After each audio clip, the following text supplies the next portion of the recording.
اب آئیے ہم یہ جاننے کی کوشش کرتے ہیں کہ جو لوگ نماز ادا نہیں کرتے، نماز ادا کرتے ہیں لیکن اس میں سستی اور کاہلی برتتے ہیں، ان کا کیا انجام ہوگا؟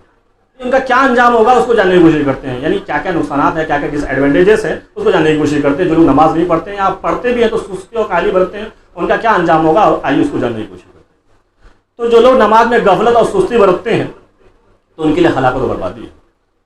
یعنی جو لوگ نماز پڑھتے ہیں لیکن سستی اور کاہلی برتتے ہیں تو ایسے لوگوں کے لیے اللہ تعالیٰ کی جانب سے کیا ہے؟ ہلاکت و بربادی ہے ایسے لوگوں کے لیے۔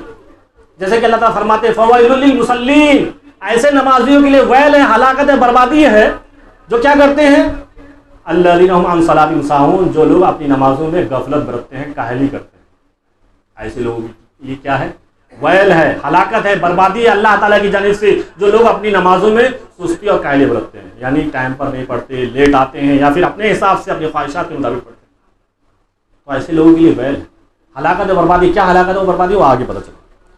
تو اس کے بارے میں بتایا جا رہا ہے کہ ہلاکت و بربادی تو ہے، لیکن جو لوگ نماز پڑھتے ہی نہیں، نماز کو ضائع کرتے ہیں، تو ایسے لوگوں کے بارے میں بتایا جا رہا ہے کہ انہیں جہنم میں تو ڈالا جائے گا، لیکن جہنم کی ایک وادی جو ہے غے نام کی، اس میں ڈالا جائے گا۔ یعنی جہنم کی جو وادی غے ہے، جو سب سے خطرناک وادی ہے، اس میں اس شخص کو ڈالا جائے گا جو شخص نماز کو ضائع کرتا ہے، پڑھتا نہیں ہے۔ اور اس کا اس بات بھی اللہ تعالیٰ کے اس قول سے ہوتا ہے جس میں اللہ تعالیٰ فرماتے ہیں، کیا فرماتے ہیں؟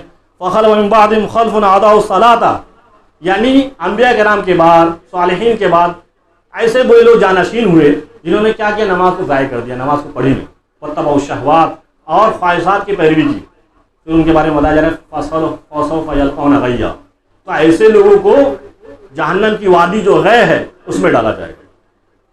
یعنی انبیاء کرام کے بعد، صالحین کے بعد جو برے لوگ جو جانشین ہوئے، جنہوں نے نمازوں کو ضائع کیا، خواہشات کی پیروی کی، تو ایسے لوگوں کو وادی غے میں ڈالا جائے گا۔ اور اسی طرح آج بھی جو بھی شخص نماز کو ضائع کرے گا، نہیں پڑھے گا، تو اس شخص کو بھی وادی غے میں ڈالا جائے گا، جہنم کی سب سے خطرناک وادی میں ڈالا جائے گا۔ یہ اس کا انجام ہوگا بے نمازی کا جو نماز نہیں پڑھتا ہے، یہ انجام تھا۔ یعنی جو کاہلی اور سستی برتتے ہیں ان کے لیے ہلاکت و بربادی ہے، اور جو لوگ ضائع کرتے ہیں، سرے سے نہیں پڑھتے، تو ایسے لوگوں کو جہنم کی وادی غے میں ڈالا جائے گا، یہ ان کا انجام ہوگا بے نمازی۔ اور اسی طرح جو بے نمازی ہوں گے وہ کل قیامت کے دن افسوس کا اظہار کریں گے۔ جب جنتی جنت میں جائیں گے اور وہ سوال کریں گے کہ جناتی یتساءلون عن المجرمین، کی مجرمین سے، جہنمیوں سے سوال کریں گے ما سلککم فی سقر، تمہیں کس عمل نے تمہیں جہنم میں ڈالا؟ تو کہیں گے، کیا کہیں گے؟ قالوا لم نک من المصلین، کہ ہم نمازی نہیں، ہم نماز نہیں پڑھتے تھے، اس وجہ سے ہمیں جہنم میں ڈالا جا رہا ہے۔ افسوس کا اظہار کریں گے قیامت کے دن۔ جنتی تو جنت میں جائیں گے اور پھر وہ خوش و خرم ہوں گے، اور بے نمازی کو جب دیکھیں گے جہنم میں جا رہے ہیں تو ان سے پوچھیں گے جہنمیوں سے کس وجہ سے تم جہنم میں کیا عمل کیے تھے بھائی جس کی وجہ سے تم جہنم میں جا رہے؟ تو وہ کہیں گے کہ لم نک من المصلین، کہ ہم نماز نہیں پڑھتے تھے۔ افسوس کا اظہار کریں گے۔ تو میرے بھائیوں، اگر ہم یہ دن نہیں دیکھنا چاہتے ہیں تو ہمیں آج سے ہی نماز کی محافظت کرنی ہوگی، نماز ادا کرنی ہوگی، تاکہ ہمیں یہ دن دیکھنا نہ پڑے۔